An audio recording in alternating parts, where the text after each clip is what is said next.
तो उसके ऊपर बोला है ये कभी फुलफिल नहीं हो सकता। बकवास तो नहीं बोला। नहीं, फुलफिल नहीं हो सकता है। हाँ। तो इसके ऊपर आपका क्या कहना है?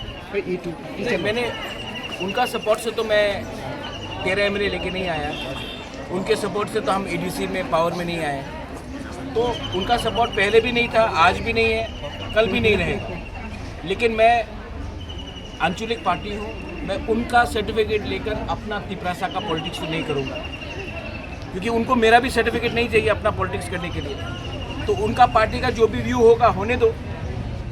उनका व्यू है यूनिफॉर्म सिविल कोड ना हो या हो, मुसलमान को बाहर फेंक दो, ट्राइबल को कुछ देना है या नहीं देना, वो उनका पार्टी का व्यू है।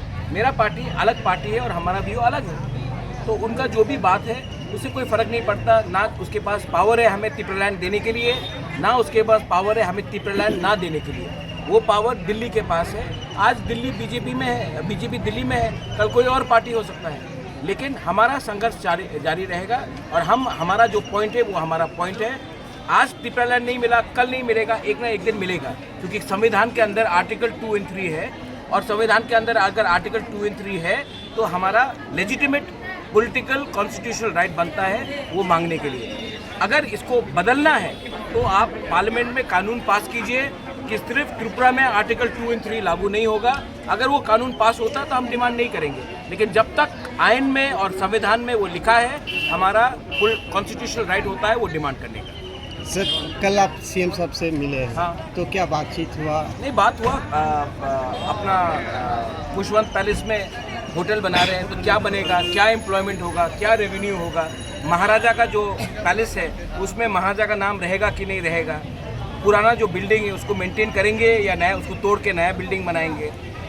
नौकरी के बात में अगर होटल बन रहा है तो क्या लोग बाहर से आके काम करेंगे कि हमारे त्रिपुरा में इतने यूथ है और यंग बॉयज़ एंड गर्ल्स हैं, उनके लिए एक होटल मैनेजमेंट सेंटर बनना चाहिए। तो ये सब जानकारी करना पड़ता है, तो मैंने पूछा है उसके बारे में। और दूसरा बात था कि हमारा जो 14 देवता मंदिर है, 14 देवता मंदिर के सामने एक अस्पताल प्राइमरी हेल्थ सेंटर बन रहा है, उसका पूरा सुएज सेप्टिक हमारे मंदिर की तरफ आ रहा है।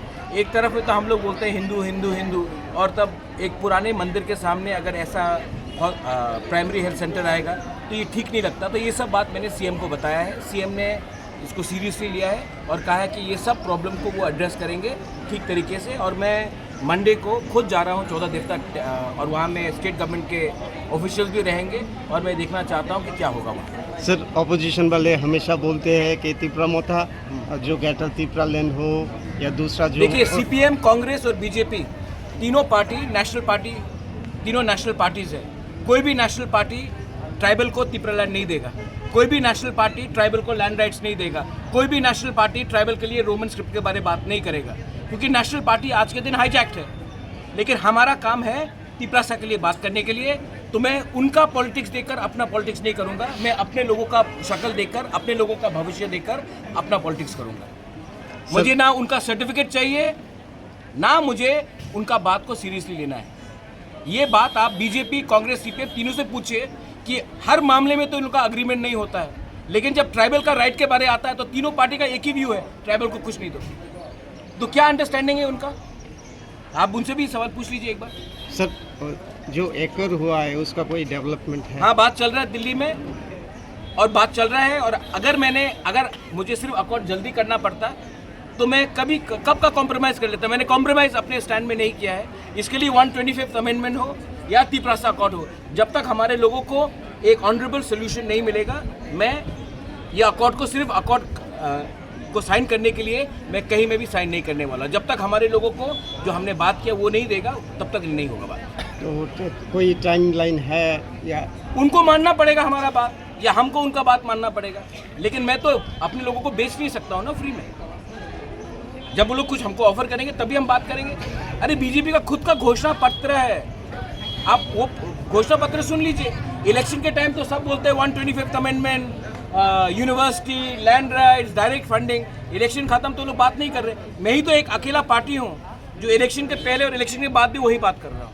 और बीजेपी का आज 2 साल हुआ है, तो उसमें सीएम ने बोला है कि जनजाति का जो डेवलपमेंट है वो बीजेपी सबसे ज़्यादा कर रहे हैं। तो आखिर में ये जो बात है ये इसमें कितना सच्चाई? कर रहे हैं, और इम्प्लीमेंट कौन कर रहा है? मैं ही इम्प्लीमेंट कर रहा हूँ ना। जो भी काम हो रहा है इम्प्लीमेंट कौन कर रहा है? एडीसी कर रहा है ना। तो मैं तो कर रहा हूँ, जितना आ रहा है उतना मैं कर रहा हूँ। लेकिन मैंने पहले भी कहा, ये दिल मांगे मोर, हमको और चाहिए तो हम लोग मांगेंगे। आफ्टर ऑल मांगना कोई गैर कानूनी काम तो नहीं है। सीपीएम ने कुछ नहीं किया 25 साल तक। आज ये सरकार है, वो लोग बोल रही कि अनाउंसमेंट हो रहा है, लेकिन ज़मीन में काम आना पड़ेगा। इसके लिए हमने कल मीटिंग भी किया। एंड सीएम का बात है जहाँ में ही इज़ अ जेंटलमैन, तो मैं सीएम के व्यक्तिगत उसमें मैं कुछ नहीं बोलूँगा। लेकिन आई फील दैट और काम होना चाहिए और मैं आशा करता हूँ कि आने वाले दिन में कुछ अच्छा काम निकलेगा। Thank you.